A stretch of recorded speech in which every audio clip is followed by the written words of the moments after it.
ये हैं देविका रानी।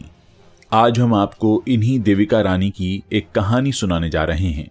इनके कुछ किस्से आज भी मशहूर हैं और 90 साल बाद भी कायम है इनका दर्ज किया गया एक रिकॉर्ड। एक किस्सा ऐसा भी है कि एक बार ये अपने को स्टार के साथ ही भाग गई थी और बोल्ड इतनी थी कि पति के पास लौटने के लिए इन्होंने कई सारी शर्तें भी रखी। हिंदी सिनेमा की फर्स्ट लेडी और ड्रैगन लेडी कही जाने वाली देविका रानी कई मायनों में खास महिला थी। 29 साल पहले 9 मार्च 1995 के दिन देविका रानी का 85 साल की उम्र में निधन हो गया था।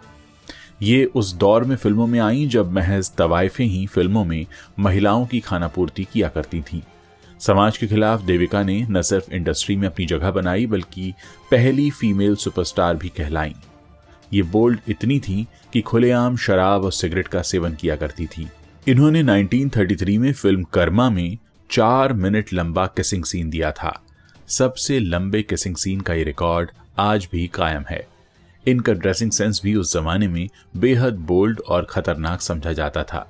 विदेश में भारतीय सिनेमा को पहचान दिलाने का क्रेडिट भी इन्हीं को जाता है। 30 से 40 के दशक में इन्होंने करीब 15 फिल्मों में काम किया और कई फिल्मों को प्रोड्यूस भी किया। बड़ी बड़ी उपलब्धियों के बावजूद देविका रानी अपने बोल्ड अंदाज के लिए अक्सर विवादों में रहीं।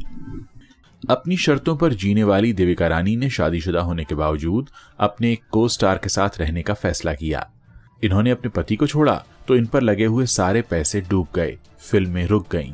पति ने इन्हें दोबारा साथ लाना चाहा तो उन्होंने अपने पति के सामने ही कई सारी शर्तें रख दी। बहुत कम लोग जानते हैं कि देविका रानी रविंद्रनाथ टैगोर की रिश्तेदार थीं और ये 9 साल की उम्र में ही इंग्लैंड पढ़ने गई थीं। विशाखापत्तनम के पास स्थित वल्तायर के बड़े जमींदार के घर जन्मी देविका रानी के पिता मद्रास प्रेसिडेंसी के पहले सर्जन थे। पढ़े लिखे परिवार से ताल्लुक रखने वाली देविका रानी को महज 9 साल की उम्र में इंग्लैंड के बोर्डिंग स्कूल भेज दिया गया था। पढ़ाई पूरी करके देविका ने royal academy of dramatic art London में दाखिला ले लिया। कई सारे डिजाइनिंग कोर्स करने के बाद देविका ने 1927 में टेक्सटाइल डिजाइनिंग में जॉब शुरू किया। देविका रानी की मुलाकात 1928 में फिल्म मेकर हिमांशु राय से हुई। हिमांशु उस समय लंदन में अपनी film the throw of dice की शूटिंग कर रहे थे। देविका के काम से इंप्रेस होकर हिमांशु ने उन्हें अपना प्रोडक्शन हाउस ज्वाइन करने का प्रस्ताव दे दिया। देविका रानी इसके लिए तैयार हो गईं और उनके प्रोडक्शन के लिए कॉस्ट्यूम डिजाइनिंग और आर्ट डायरेक्शन करने लगीं। साथ में काम करते हुए देविका रानी और हिमांशु राय एक दूसरे को दिल दे बैठे। हिमांशु देविका से 16 साल बड़े थे, लेकिन इसके बावजूद दोनों ने 1929 में शादी कर ली। शादी के बाद दोनों जर्मनी के बर्लिन शहर में रहने लगे, लेकिन जब भारत में फिल्में बनना शुरू हुई तो दोनों भारत लौट आए। हिमांशु राय ने भारत आकर कर्मा, जो कि 1933 में आई थी, उस फिल्म को बनाया। इस फिल्म में देविका रानी नायिका बनी और हीरो बने हिमांशु। उस समय फिल्मों में काम करना महिलाओं के लिए इतना बुरा समझा जाता था कि नायिका के रोल भी आदमी ही किया करते थे। कर्मा फिल्म रिलीज हुई और देविका रानी रातों रात स्टार बन गईं। उन्हें स्टार सितारा कहा जाने लगा। जहां एक तरफ फिल्म को पसंद किया जा रहा था, वहीं दूसरी तरफ फिल्म में दिखाए गए एक 4 मिनट के किसिंग सीन से कई विवाद भी खड़े हो गए थे। ये सीन देविका और हिमांशु के बीच ही फिल्माया गया था।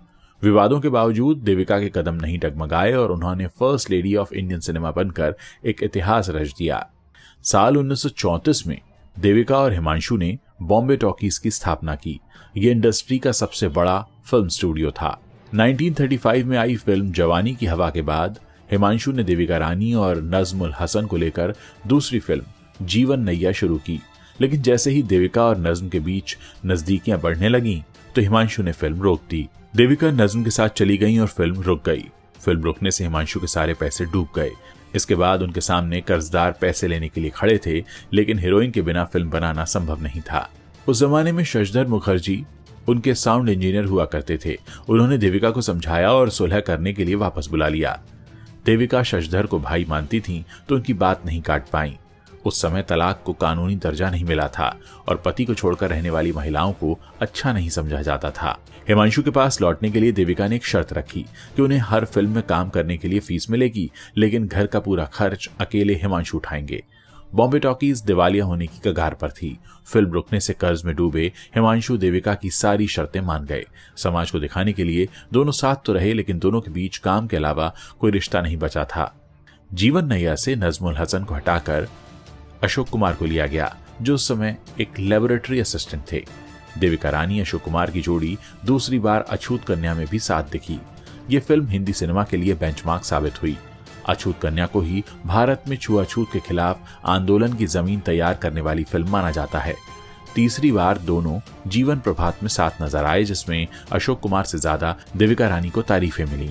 साल 1949 में हिमांशु राय के निधन के बाद देविका ने बॉम्बे टॉकीज की जिम्मेदारी शशधर मुखर्जी के साथ उठा ली। इसके बाद उन्होंने अनजान और किस्मत जैसी हिट फिल्में प्रोड्यूस की।